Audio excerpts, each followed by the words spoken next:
Hi guys, welcome back to the channel. This is watcharc. My name is Simone. I am a 21-year-old Italian broke watch enthusiast.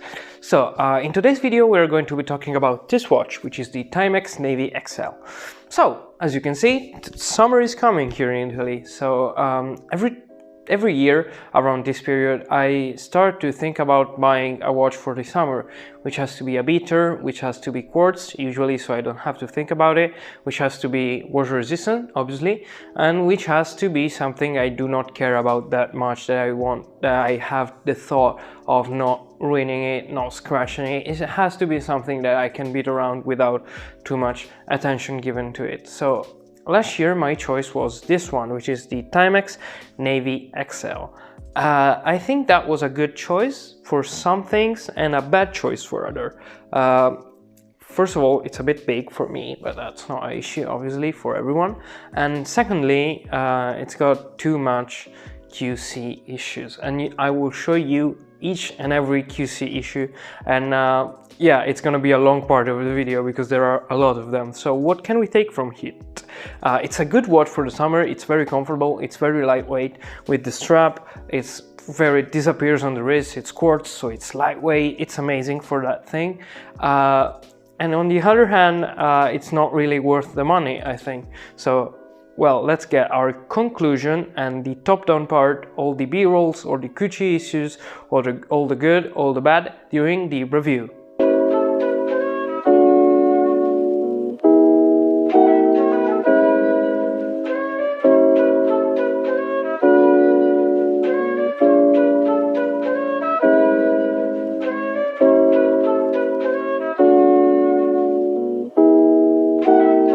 So here we are with the TIMEX NAVI XL. Let's get dimensions and specifications out of the way first. Being XL, this is 41 millimeters for the diameter and 50 lug to lug. As you can see, the lugs are really long. It's got really long lugs. So this causes this watch to wear bigger than 41 millimeters would indicate.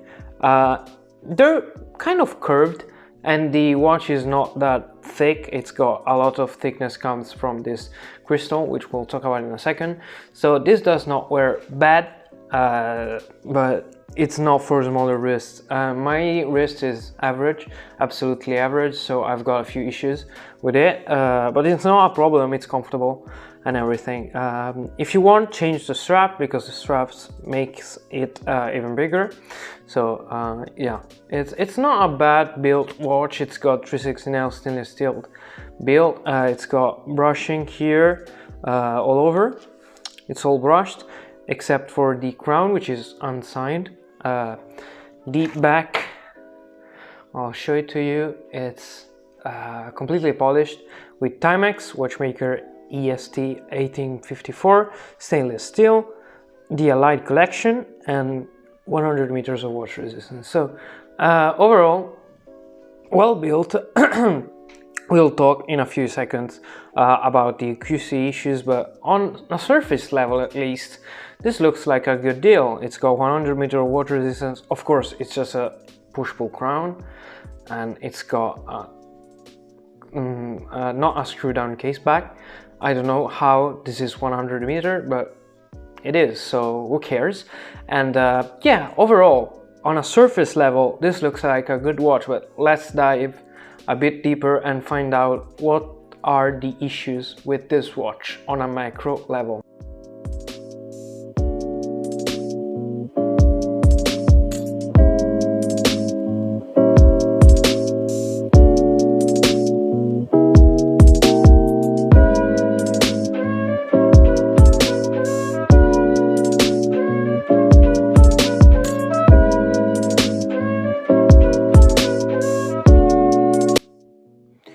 Well, the first issue, you might be able to see it even at this distance. Nothing lines up. Look at this. This index right here is completely taken over to the left. So yeah, that's not a good thing. And by an effect of that, all of the other indices are now misaligned. So that's not a good thing. It's maybe the worst example of misalignment I have ever seen in a watch, and it belongs to this Timex. So yeah, that misalignment is really annoying. Look at the 1 o'clock marker as well in comparison to its numeral. Yeah, no. And also the level of finishing on a macro level is really poor, really simple.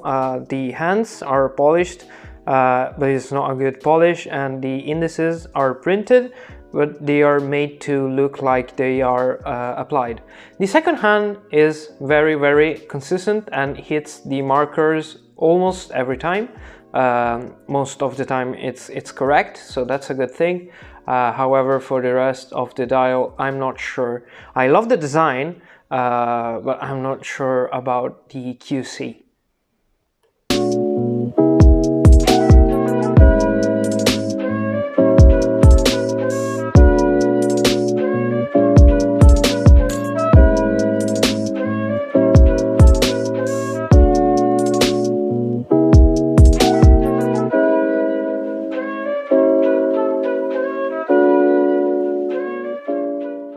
So yeah, the QC on the dial is not amazing.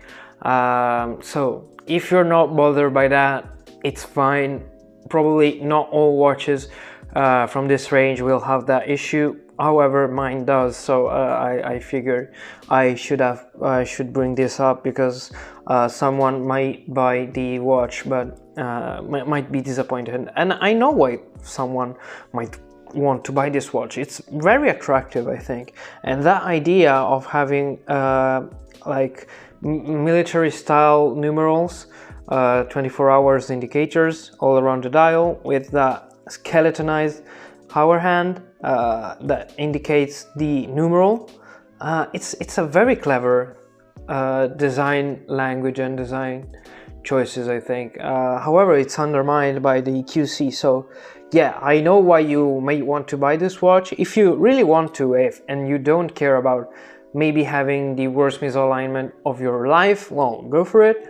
I might have an issue with that just because it's a bit too much. The bezel is misaligned as well, a bit. Not as much as the dial, but it's a bit misaligned. So yeah, if you would like to buy the watch, keep that in mind and you will be fine. Because overall it's a very beautiful design. I watched the review of the 38mm version by TGV. Obviously you know who he is, and he indicated that the minute hand is the same as a few Timex Marlins examples from the 60s. That is so cool because it indicates that Timex is looking back to his glorious history, and that's a good point. I think that's a cool addition. However, yeah, keep in mind it's got its own issues regarding the QC. So what about the rest of the watch? Well, the rest of the watch is not bad. Let's start with the strap. The strap is this kind of NATO. It's one of those comfortable NATOs that don't go all the way through here, and this results in a very comfortable wearing experience. The overall legibility is very high because you can see the numeral every time you look at the dial. It's very comfortable to read, and it's comfortable to wear as well.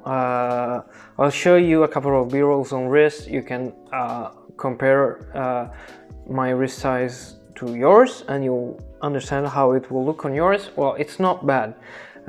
It could look worse. It's comfortable to wear, as I said.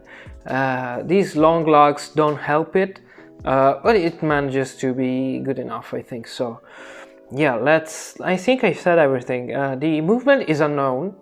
I have no idea what movement is currently powering this watch. However, it's precise enough for me. It's been good, and it's kind of a beater. It hasn't got that many scratches, just a few on the dial, but good enough overall. So yeah, let's get our conclusions.